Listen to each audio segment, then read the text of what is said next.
Make this beautiful tres leches cake with me for our family dinner.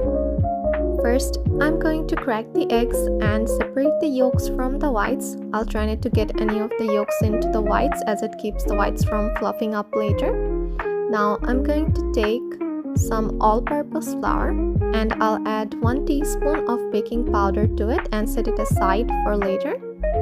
Now I'm going to mix the yolks with the sugar till it turns a pale yellow color. I'll add a bit of vanilla and 1/3 of the milk. The exact measurements will be in the caption. I'll sift in the flour and then add the second batch of milk. You can add all the milk at once, but I'm doing it in batches. Now I'm going to whip up the egg whites with some sugar till they form stiff peaks.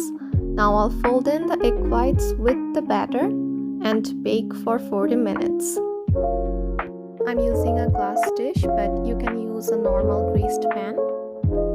For the milk, I'm using 50% evaporated milk and some condensed milk, also a splash of vanilla.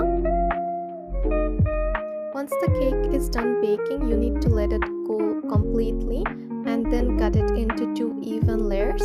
I'll soak both the layers with the milk and then I'll let it chill it overnight in the fridge, but you can only do an hour. For the frosting, I'm whipping up some heavy cream with castor sugar. Then I'm going to try my best to frost and decorate the cake. I use some frozen rose petals and some chopped nuts for decorations, also some of the milk mixture.